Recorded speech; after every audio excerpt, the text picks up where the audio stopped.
ਸਾਰਿਆਂ ਨੂੰ ਇੱਕ ਨਵੀਂ ਵੀਡੀਓ ਦੇ ਵਿੱਚ। ਤੇ ਅੱਜ ਯਾਰ ਮੈਂ ਤੁਹਾਨੂੰ ਥੋੜਾ ਜਿਹਾ ਕੁਝ ਦੱਸਣਾ ਚਾਹੁੰਦਾ, ਠੀਕ ਆ। ਪਹਿਲੇ ਦੱਸਾਂਗੇ ਫਿਰ ਗੱਲ ਕਰਦੇ ਹਾਂ। ਤੇ ਅੱਜ ਆਪਣੇ ਹੱਥ 'ਚ ਆਏ ਹੋਏ ਸੀ 4 ਟਰੈਕਟਰ, ਜਿੰਦੇ 'ਚ ਇਸ ਟਾਈਮ ਸਿਰਫ 3 ਟਰੈਕਟਰ ਆ। ਇੱਕ ਟਰੈਕਟਰ ਮੈਂ ਬਾਹਰ ਨਿਕਾਲ ਦਿੱਤਾ, 2 ਟਰੈਕਟਰ ਹਜੇ ਵੀ ਖੜੇ ਆ। 75 ਟਰੈਕਟਰ ਆ, ਠੀਕ ਹੈ ਜੀ। ਇਹ ਆਪਣਾ ਸ਼ਾਮ ਦਾ ਆਇਆ ਸੀ, ਇਹ ਲੇਜ਼ਰ ਤੇ ਚੱਲਣ ਦਿਆ ਸੀ, ਠੀਕ ਹੋ ਗਿਆ। ਦੂਸਰਾ ਹੈਗਾ ਸੀ 385 ਆਪਣਾ ਘਰ ਵਾਲਾ, ਇਹਦੇ ਪਿੱਛੇ ਸੀਗਾ ਆਪਣਾ ਕਰਾਹਾ। ਇੱਕ ਟਰੈਕਟਰ 240 ਸੀਗਾ, ਉਹਦੇ ਪਿੱਛੇ ਸੀਗਾ ਆਪਣਾ ਹੱਲ। ਤੇ ਇੱਕ 85 ਟਰੈਕਟਰ ਸੀ, ਉਹਦੇ ਪਿੱਛੇ ਸੀ ਉਹ ਟਰਾਲੀ, ਉਹ ਸਾਹਮਣੇ ਦਿਖਣ ਵੀ ਦਈ ਹੋਣੀ, ਮੈਂ ਬਾਹਰ ਖੜੀ ਕੀਤੀ ਨਾ ਯਾਰ। ਜਿਹੜੇ ਸਾਡੀ 5 ਏਕੜ ਜ਼ਮੀਨ ਨਹੀਂ ਘੋੜੀਪਾਲ ਦੇ ਵਿੱਚ ਜਿਹੜੀ ਆ ਠੇਕੇ ਚੱਕੀ ਹੋਈ ਆ, ਠੀਕ ਆ। ਉਹ ਜ਼ਮੀਨ ਦੇ ਨਾ ਆਪਣਾ ਜਿਹੜੀ 5 ਏਕੜ ਆ ਨਾ, ਉਹ ਬਰਾਬਰ 4 ਏਕੜ ਉਹ ਜ਼ਮੀਨ ਅਸਾਂ ਬਰਾਬਰ ਕਰਨੀ ਸੀ। ਉਹਨਾਂ 'ਚ ਕੀ ਫ਼ਰਕ ਸੀਗਾ ਜੀ?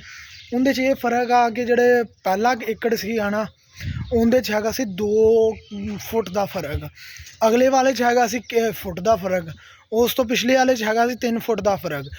ਅਸਾਂ ਸਾਰੇ ਕਿੱਲਿਆਂ ਨੂੰ ਬਰਾਬਰ ਕਰਕੇ ਇੱਕ ਵਾਹਣਾ ਸੌਖਾ ਹੋ ਜਾਂਦਾ ਵਾ, ਇੱਕ ਤੇਲ ਦੀ ਬੱਚਤ ਹੁੰਦੀ ਆ। ਅਤੇ ਇਸ ਵਾਸਤੇ ਉਹਨੂੰ ਅਸਾਂ ਬਰਾਬਰ ਕਰਨੇ ਸੀਗੇ, ਅਤੇ ਇਸ ਵਾਸਤੇ ਇੰਨੇ ਟਰਾਲੇ ਟਰੈਕਟਰ ਮੰਗਾਏ ਹੈਗੇ ਆ। ਅਤੇ ਤਕਰੀਬਨ ਹੁਣ ਮੈਂ ਤੁਹਾਨੂੰ ਖਰਚਾ ਦੱਸਦਾ ਕਿੰਨਾ ਇਸ ਟਾਈਮ ਹੋ ਚੁੱਕਿਆ ਵਾ ਆਪਣੇ ਟਰੈਕਟਰ 'ਤੇ ਬਾਕੀ ਟਰੈਕਟਰਾਂ 'ਤੇ। ਪਰ ਇਕੱਲੇ ਇੱਕ ਟਰੈਕਟਰ ਦਾ ਮੈਂ ਤੁਹਾਨੂੰ ਖਰਚਾ ਦੱਸਾਂਗਾ। ਟਰੈਕਟਰਾਂ 375 ਟਰੈਕਟਰ, ਇਹਨੇ ਮਗਰ ਹੈਗਾ ਲੇਜ਼ਰ।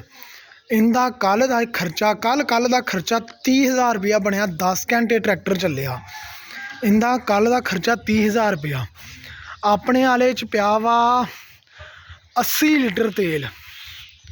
ਇਹਦਾ ਆਪਣਾ ਖਰਚਾ ਤਾਂ ਨਹੀਂ ਖੈਰ ਗਿਣਾਂਗੇ, 80 ਲੀਟਰ ਤੇਲ ਇਹਨੇ ਕੱਲ੍ਹ ਖਾਧਾ, ਕਿਉਂਕਿ 30 ਲੀਟਰ ਮੈਂ ਸ਼ਾਮ ਨੂੰ ਦੇ ਕੇ ਆਇਆ ਸੀ। ਤੁਸੀਂ ਪਿਛਲੇ ਵਲੌਗ 'ਚ ਦੇਖਿਆ ਹੋਣਾ, 30 ਲੀਟਰ ਮੈਂ ਸ਼ਾਮ ਨੂੰ ਦੇ ਕੇ ਆਇਆ ਸੀਗਾ ਭਾਈ ਨੂੰ 135 ਟਰੈਕਟਰ 'ਤੇ ਰੱਖ ਕੇ, ਅਤੇ 60 ਲੀਟਰ ਮੈਂ ਪਾ ਕੇ ਭੇਜਿਆ ਸੀਗਾ। ਅਤੇ ਇਸ ਟਾਈਮ ਥੋੜ੍ਹਾ ਹੀ ਆ, ਕੋਈ ਜ਼ਿਆਦਾ ਤੇਲ ਨਹੀਂ ਹੋਣਾ, ਬਿਲਕੁਲ ਨਾ ਨਾਰਮਲ ਜਿਹਾ ਤੇਲ ਹੋਣਾ ਵਿੱਚ, ਫਿਰ ਦੁਬਾਰਾ ਪਾ ਕੇ ਖੜਨਾ ਪੈਣਾ ਇਹਦੇ 'ਚ।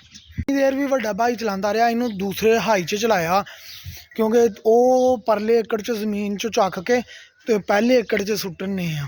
ਉਹਨਾਂ ਨੂੰ 2 ਏਕੜ ਬਰਾਬਰ ਹੋ ਗਈ ਆ, 2 ਏਕੜ ਰਹਿ ਗਈ ਆ। ਅਤੇ ਇਹਨਾਂ ਨੂੰ ਬਰਾਬਰ ਕਰਨ ਤੋਂ ਬਾਅਦ ਫਿਰ ਕਿਤੇ ਜਾ ਕੇ ਫਸਲ ਬੀਜਣੀ ਆ। ਫਸਲਾਂ 'ਤੇ ਇੰਨਾ ਖਰਚਾ ਹੁੰਦਾ ਵਾ, ਜ਼ਮੀਨਾਂ ਨੂੰ ਬਰਾਬਰ ਕਰਨ 'ਤੇ ਇਹ ਵੋ। ਅਤੇ ਤੁਹਾਨੂੰ ਮੈਂ ਸਿਰਫ ਦੱਸਿਆ ਕਿ ਲੇਜ਼ਰ ਦਾ ਖਰਚਾ ਕਿੰਨਾ ਆਇਆ, ਅਤੇ 4 ਏਕੜ ਜ਼ਮੀਨ ਨੂੰ ਹੰਵਾਰ ਕਰਨ 'ਤੇ ਕਿੰਨਾ ਖਰਚਾ ਆਉਂਦਾ ਪਿਆ। ਅੱਜ ਵੀ ਇਹ ਟਰੈਕਟਰ ਜਾ ਕੇ ਚੱਲਣੇ ਆ, ਇਹ ਚੱਲਣਗੇ ਅੱਜ 4 ਘੰਟੇ ਤਕਰੀਬਨ, ਘੱਟ ਤੋਂ ਘੱਟ ਇਹ ਟਰੈਕਟਰ ਚੱਲੇਗਾ ਦੋਨਾਂ 4 ਕਿੱਲਿਆਂ ਦੇ ਵਿੱਚ। ਉਹ ਜ਼ਮੀਨ ਬਰਾਬਰ ਹੋ ਜਾਏਗੀ, ਫਿਰ ਬਾਕੀ ਗੱਲ ਤੁਹਾਡੇ ਨਾਲ ਕਰਾਂਗੇ। ਮੈਂ ਇੱਕ ਛੋਟਾ ਜਿਹਾ ਮਿਨੀ ਵਲੌਗ ਬਣਾਇਆ ਸੀਗਾ। ਓਕੇ ਹੋ ਗਿਆ ਸਾਰਿਆਂ ਨੂੰ। ਵੀਡੀਓ ਨੂੰ ਲਾਈਕ ਕਰ ਦਿਓ, ਸ਼ੇਅਰ ਕਰ ਦਿਓ, ਕਮੈਂਟ ਕਰ ਦਿਓ। ਸਾਹਮਣੇ ਜ਼ਮੀਨ ਆ ਜਿਹੜੀ ਮੈਂ ਤੁਹਾਨੂੰ ਦੱਸਣ ਦਿਆ ਜ਼ਮੀਨ ਦੇ ਬਾਰੇ, ਉਹ ਜ਼ਮੀਨ ਆ ਹੁੰਦੇ ਉਹ ਹੰਵਾਰ ਹੋ ਰਹੀ ਆ 4 ਏਕੜ ਜ਼ਮੀਨ, ਉਹ ਅਗਲੀ ਧੜ ਤੱਕ ਆਪਣੇ ਬਲੈਕ ਹੱਲ ਪਏ ਆ, ਠੀਕ ਆ। ਅਤੇ ਉਹ ਦੇਖੋ ਸਾਹਮਣੇ ਬਲੈਕ ਹੱਲ, ਉਹ ਉੱਥੋਂ ਤੱਕ ਆਪਣੀ, ਠੀਕ ਆ।